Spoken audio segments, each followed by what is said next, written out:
Hello po sa lahat ng mga kapiling natin ngayon. Hope you guys are having a wonderful day. Ngayong araw ng Sunday, I'm not supposed to go live ngayon. Kaya lang, nabobore ako eh. It's a choice between Netflix and you guys. It wasn't a difficult choice. It was always you. Hindi kasi nakanood ako kanina umaga ng isang movie. So tama na siguro yun, di ba? One movie per week, okay na yun. Pigan.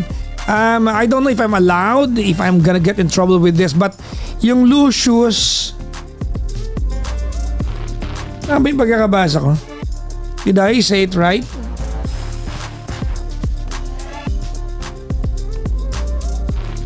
Ano ba? Teka lang ha. Wala kasi silang pangalan sa mismong branding nila. Ano to?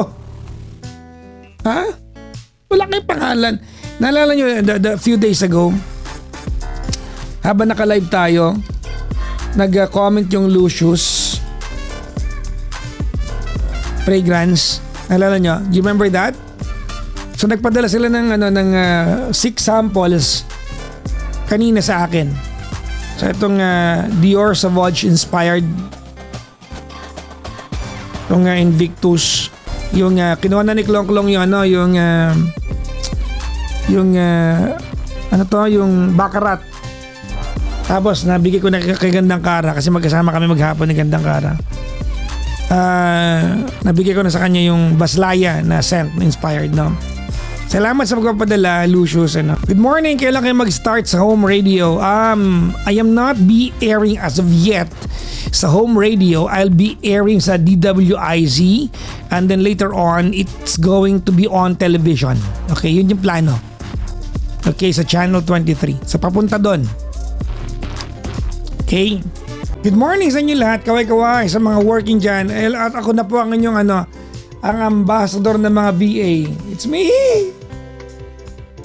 Ako ito!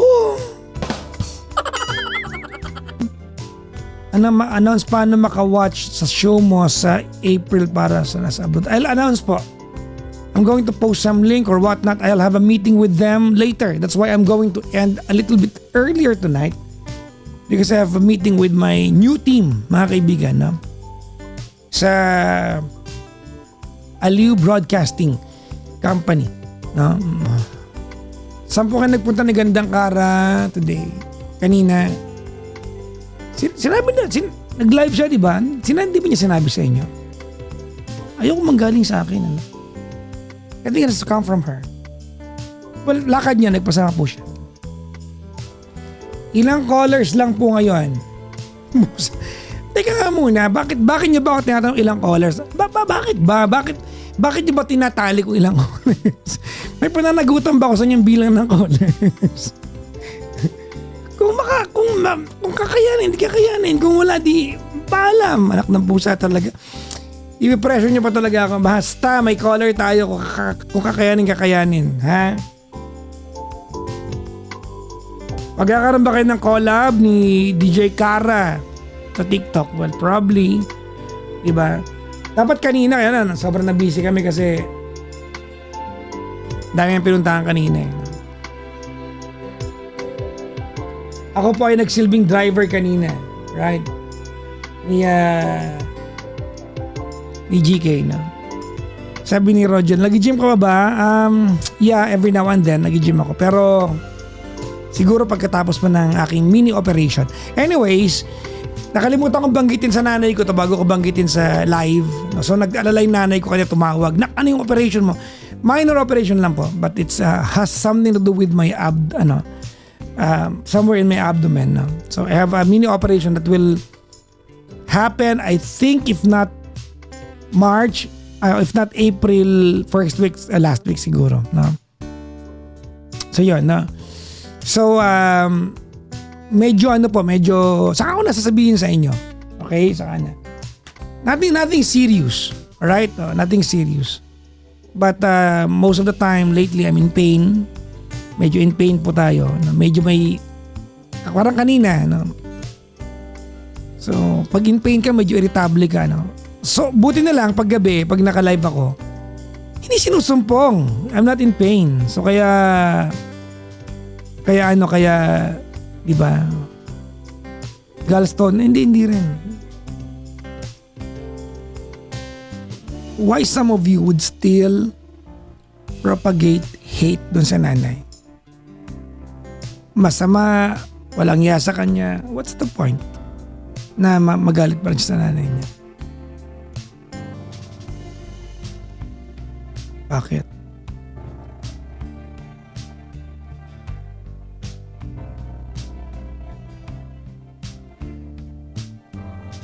Ito yung mga comment niya na hindi well thought. Bakit kayo magpapayo na she will continue to hate the mom? Even if the mom is not dead, say for example, buhay. Yun ang ipapayo natin. Some of you would even say, tell her to go see a psychiatrist.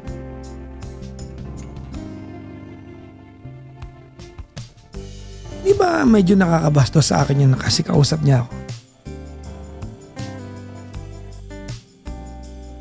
It's cause you mentioned about suicide. That's proper monitoring. Not to disrespect you, but it was disrespectful. Even before I can start saying my piece here, diba? I mean, if you're here and you don't have confidence on me, I invite you to just swipe up. Ay sa lahat na ako nakakabigat ako sa gabi ninyo. Anda, magkakaroon ka ng basher ng let them na lang. Oh, don't tell me how to react. I've been giving advice for 25 years now. We commenters have the right to drop. Of course, and I have the right to react to your comments. So it goes both ways. Wala akong binablock sa inyo eh. So okay lang yun. Actually, I welcome that. I welcome that. Diba? So pag nag-react ako, not because you are not welcome to leave your comments. I'm just saying, you reacted the way you reacted. I can react to how you reacted. Hindi ba kita inaaway? Karamihan dyan, sa mga bago lang po dito, if you're new here, siguro mga, ilan tayo, 2,000 tayo? Diba? Oo. Siguro mga 500 sa inyo nakaaway ko na sa comment section. And yet you're here. Bakit? Because that's the beauty of this show. You get to speak your mind. I get to react how you speak your mind. Ito. Ang mga binablock natin dito yung mga nambabastos sa caller. Yeah. If we just differ sa opinion natin, you are very welcome here. Pero yun lang, yung ambabas, sabihin niya yun talaga medyo offensive yun sa akin. Sabihin niya sa akin na, dapat psychiatrist yan. Okay. Because that's not a comment to the caller. That's a direct hit to me. Papa Jackson, mag-assign ka na moderator pa. No. Hindi ako mag-assign. Okay na tayo sa ganito. Di ba? Love-hate relationship, okay na yan. Wala tayong kere lang yan. Magtutropa tayo. Magkakaibigan tayo dito, guys. Well, kala ko galit ka. Well, tama ka naman sa part na yan. Sometimes I look like I am galit but I'm not. I'm intense, to say the least. See you on April. Dadalaw po ba kayo sa bago kong istasyon? I'll announce kung paano makadalaw sa akin soon. Good morning po. Maraming salamat. Guys, thank you very much. I learned a lot. I hope you guys learned a lot. Magandang umaga po sa mga nakipagtalo sa online. Magbati-bati. Magfollowan na kayo. Common ground nyo naman to. Huwag na kayo mag-away-away ha. Okay? Anong ganap mo ngayong araw na ito? Hello sa lahat ng mga kagaya kong may sipon pa din. Ano mga ginawa niyo ng weekend? Nung weekend, galing ako sa Lyceum of the Philippines dyan sa Cavite. Ako po ay ginawa na ng Best Female DJ. So, representing Energy FM. Andyan kami at ang buong Energy team. Hindi naman buo. 2 lang pala kami. 3 pala. Tita Cora and our SOCMED, si Choleng the Rich Kid. Diba? So yun, tumanggap tayo ng award dyan. Maraming salamat po, Lyceum of the Philippines, sa inyong ginawad na award sa akin. Sobrang tinupad niyo yung isa sa mga dreams ko na sana ay magkaroon ako ng award sa radyo. So thank you so much. Naniniwala ka ba sa right person, wrong time? Ay, may ganon. Ako naman. Eto, sabi ni Emmanuel, for me, naniniwala ako sa right person, wrong time. Minsan kasi, tama naman yung tao, pero hindi pa tama yung panahon. Pwedeng hindi pa kayo parehong ready o may mga bagay pang kailangang unahin. Kahit gaano niya kagusto ang isa't isa, kung hindi pa aligned ang timing, mahirap talagang pilitin. Yan. Sabi naman ni Marlene, yes, naniniwala ako dyan. Nakilala ko siya, akala ko right person, pero wrong person pala siya. Siya na sana, pero mali ang pagkakataon. Sabi naman ni SK Giom, pinagtagpo pero hindi itinadhana. Minsan kasi mapaglaro ang mga langit. May makikilala ka na tao na sobra mong mamahalin pero hindi pwede kasi may kapiling ka ng iba. Kahit sobrang mahal mo siya, set her free, sobrang sakit ng katotohanan. O parang yung song na pinagtagpo pero hindi itinadhana. Saklap. Sabi ni Alice, I believe more in we have the right love at the wrong time. We have the right love at the wrong time. Wow! I guess I always knew inside. Yes! Kantahan to naman. Ano masasabi nyo dito? Naniniwala ka ba sa right person? Wrong time? Eto, yes, naniniwala po ako. Minsan hindi pa talaga dumarating yung tamang tao. Matagal pa bago dumating. Gaano nga ba katagal? Gaano katagal? Napapakanta ka na lang ng bakit ngayon? Ang daming kanta niyong nire-request, no? Bakit ngayon ka lang? Yes, kaya maghintay sa tamang panahon. Sabi ni Angel. Sabi ni Clarissa, ang sakit kaya nung alam mong mahal yung isa't isa pero mali yung timing, nakakasakit kayo.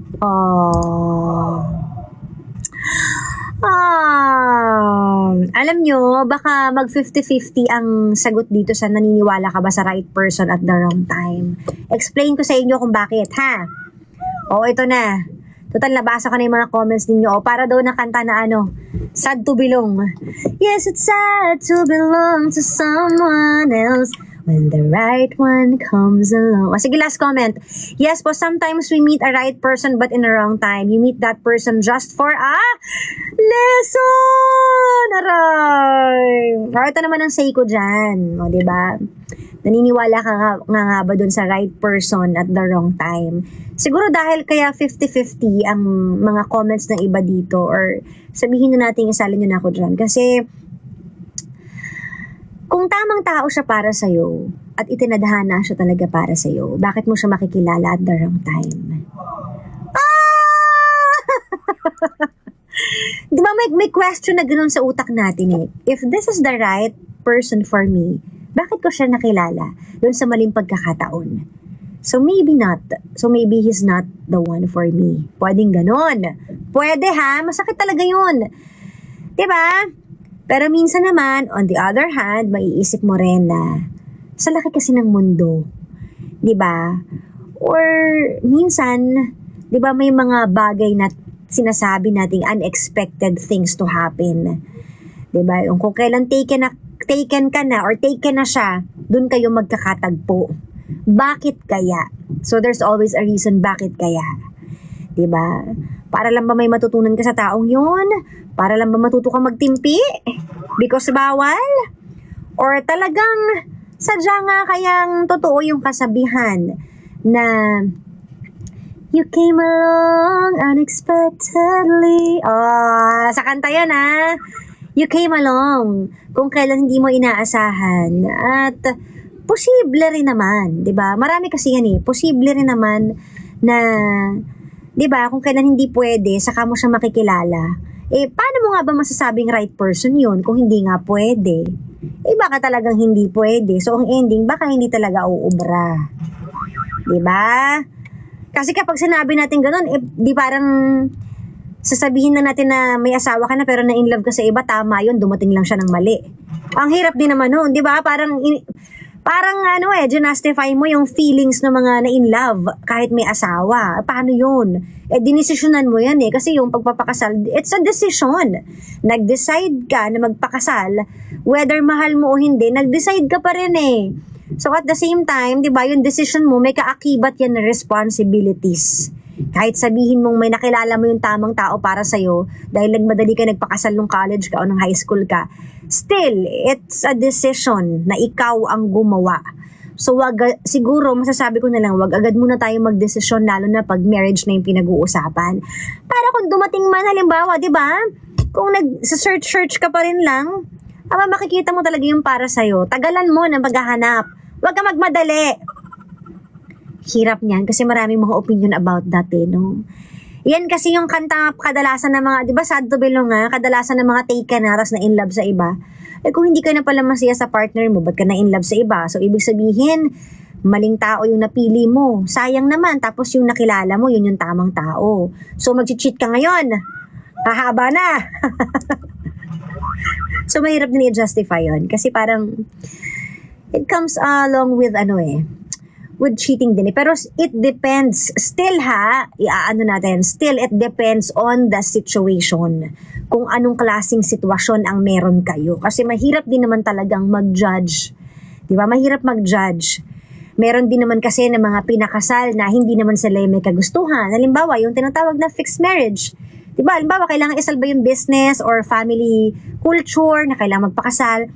Tapos kung napa-oo ka na lang kasi wala kang magawa Yung mga ganun, syempre, ang hirap naman nun, diba? Hindi mo ginusto.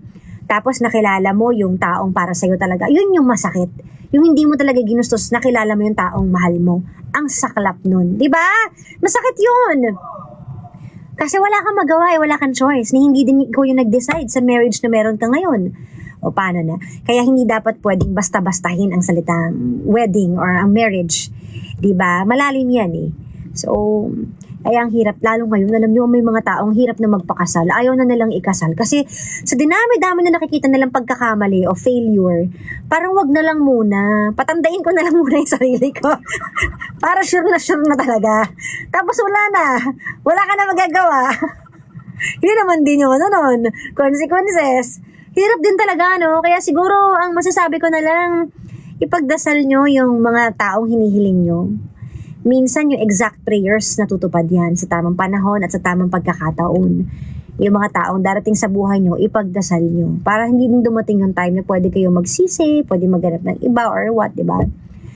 Well, yun lang naman ay aking sariling opinion, diba? Kanya-kanya tayo niyan. Kung mali, di mali ako! This is my opinion, okay? So anyways, hinay-hinay lang, ha? Hinay-hinay ka lang din sa pag-decide mo ngayong araw na to, anumang desisyon ang gagawin mo sa buhay mo.